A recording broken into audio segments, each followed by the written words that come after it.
विधान किया है। पुलस्त बाबा ने कहा, जिस दिन मन में श्रद्धा और विश्वास दोनों प्रबल हो जाए, शंकर भगवान की जैसी मर्जी पड़े वैसी पूजन कर देना। स्त्री के लिए, नारी के लिए पुलस्त ऋषि कहते हैं, भगवान को रिझाने के लिए विधान की जरूरत स्त्री को नहीं है। अच्छा, एक बात बताना, बहुत सुंदर बात है, थोड़ा विचार कर कर बताना। आपकी गोद में छोटा सा बच्चा है, उसने गंदगी कर दी, आप मंदिर में हैं, महाकाल दर्शन करने गए, छोटे से बच्चे ने छीछी कर दी, गंदगी कर दी, जो भी करना था उसने कर दिया, आपने उसके कपड़ा चेंज कर दिया, फिर जाओगी, नहाओगी, उसके बाद दर्शन करोगी, उसके बाद जल चढ़ाओगी क्या? जाकर नहाकर जल चढ़ाओगी क्या? नहीं। क्यों? क्योंकि छोटा बच्चा अगर गंदगी भी कर देता है, छोटा बच्चा अगर कुछ कर भी देता है, तो परमात्मा ने कह रखा है इसके लिए सब माफ है। उसी तरह आप बच्चा काम, लोभ, आसक्ति, तृष्णा, वासना से दूर है, जब तक वो माया में नहीं पड़ा। हाँ, उसके बाद बड़ा हो गया और उसने गंदगी करी तो आपको फिर स्नान करना पड़ेगा, पर जब तक वो गोदी में है, वो कुछ भी करता है, उसका कोई दोष नहीं है। आप भी जितनी माताएं हैं, परमात्मा ने इनको कह रखा है, केवल रजस्वला धर्म के वो 7 दिन आपको शिव का स्पर्श नहीं है। शिवलिंग पर बेलपत्र चढ़ाना, जल चढ़ाना, इसका भी एक नियम होता है। शंकर जी पे शिवलिंग पर जल कहाँ चढ़ाया जाता है? सबसे पहला जल अगर शंकर जी को चढ़ाने जा रहे हो तो शंकर जी के जो चरण है, जहाँ से पानी नीचे गिरता है, उसके सीधे वाले भाग पर, अपने हाथ का सीधा भाग, वहां जल चढ़ाओ। फिर जहाँ लेफ्ट भाग है वहां जल चढ़ाओ। जहाँ शंकर भगवान का शिवलिंग रखा हुआ है, तीसरे नंबर का जल वहां चढ़ाना चाहिए। चौथे नंबर का जल भगवान शंकर के शिवलिंग पर चढ़ाना चाहिए। 5वें नंबर का जल ऊपर अगर जलाधारी लगी हो तो उसमें चढ़ाओ।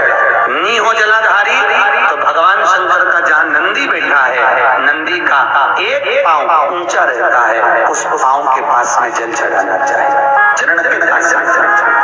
ऐसे 5 स्थान दिए जल चढ़ाने के लिए। शिव जी का स्नान कितनी चीजों से होता है? 5 चीजों से, पंचामृत, दूध, बोलते जाओ, दही, फिर घी, शहद, फिर शक्कर। ये 5 चीजों का प्रमाण क्या है? शास्त्र कहता है दूध चढ़ाने से घर में संतान की वृद्धि होती है। दही चढ़ाने से भगवान शिव के, अगर शिवलिंग पर हम दही चढ़ाते हैं, उससे परिवार में प्रेम बढ़ता है। क्या बढ़ता है? प्रेम। फिर घी चढ़ाने से हमारे घर से रोग दूर होता है। शहद चढ़ाने से, भगवान शंकर पर जो शहद चढ़ाया जाता है, वो चढ़ाने से घर में संपदा की वृद्धि होती है। और 5वें नंबर पर भगवान को शक्कर, जो आप जानते हो कि शक्कर आदि किसी भी चढ़ा देने से, शिव जी को चढ़ाने से हमारे घर के बच्चे जिद्दी नहीं होते। क्यों कहते हैं? जो बच्चा जिद्दपन करता हो, जो बच्चा जिद्दी रहता हो, तो क्यों कहते हैं कि अवधूतेश्वर महादेव का नाम लो और उसके हाथ में शक्कर की कटोरी देकर शंकर जी पे चढ़वा दो, बच्चा कभी जिद्दपन नहीं करता। अवधूतेश्वर महादेव का नाम लेकर सोमवार की अष्टमी के दिन चढ़ाया जाता है। सोमवार की अष्टमी अवधूतेश्वर का नाम लेकर। क्यों कहते हैं? जो बच्चा बार बार बीमार पड़ रहा हो, बार बार सर्दी हो रही हो, बार बार बीमार पड़ रहा हो, खांसी चल रही हो, बार बार हॉस्पिटल लेकर भागना पड़ रहा हो, बच्चे छोटा सा अगर बच्चा है, 8 साल के अंदर बच्चा है और बीमार ज्यादा पड़ रहा है, तो आटे का दिया बनाओ, 4 बत्ती रखो, उसमें तिल्ली का तेल डालो, अवधूतेश्वर महादेव का नाम लेकर बच्चे के ऊपर से 21 बार उतारो और किसी चौराहे पर ले जाकर रख दो। जिंदगी में बच्चा कभी बीमार नहीं पड़ेगा, बच्चा स्वस्थ रहे, आनंद में रहे, स्वस्थ की। और वैसे भी प्रथम सुख, अरे बोलो तो, निरोगी काया। घर का प्रथम सुख निरोगी काया। व्यक्ति अगर धन की मूलता नहीं है, साफ पैसा अपनी जगह पर है, फिर निवेदन करता हूं, धन अपनी जगह पर पड़ा है। सबसे पहला है परिवार में सब स्वस्थ रहे, सर्वे भवन्तु। अगर घर में एक व्यक्ति भी बीमार पड़ा है ना, तो मन नहीं करता परिवार लगता है कि मन, कोई घर में बीमार पड़ा है तो मन का। कई लोग पूछते हैं महाराज जी क्या घर में शंकर जी का शिवलिंग रख सकते हैं? रख सकते हो, मना नहीं। जिसके घर में शंकर का शिवलिंग रहता है उसके घर में कभी बड़ा रोग प्रवेश नहीं करता। शंकर का शिवलिंग हो, पर शिवलिंग का भी प्रमाण है साहब। घर में जो भी मूर्ति होती है, जमीन ये जमीन है, इससे अंगूठे को उठाकर देख लो, हाथ को, बस इतनी बड़ी मूर्ति प्रतिमा स्वरूप घर के अंदर होना चाहिए, इससे बड़ी नहीं।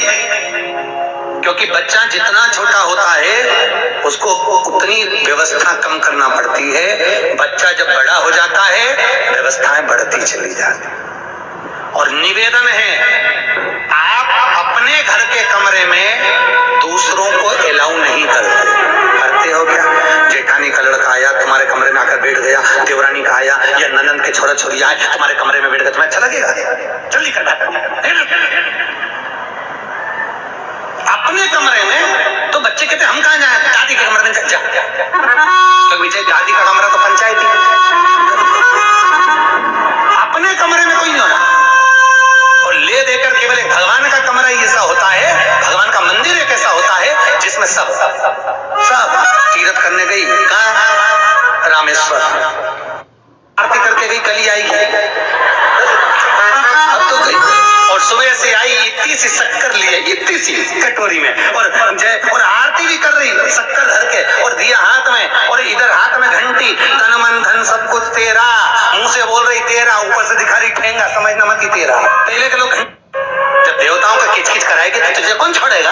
और बचा कुचा था तो वो दिवाली दशहरा आया, जन्माष्टमी आई, इतना सारा भगवान के थाली में रख के अचार लेके भीड़ हुई, आज तो जन्माष्टमी, और बच्चा कुचा तो पाउडर लिए कौन सा पीताम्बरी, उससे झगड़, ऐसा रगड़ूंगी पूरा साफ हो जाएगा। और जन्माष्टमी के दिन ऐसा रगड़ा, भगवान कह रहे राधा आज मेरा जन्मदिन और ये मुझे घसाई भगवान। दोस्तों अगर आपको हमारा वीडियो पसंद आया हो तो हमारे चैनल को लाइक एंड सब्सक्राइब ज़रूर करें। हम ऐसे ही पंडित प्रदीप मिश्रा जी के वीडियो लाते रहते हैं।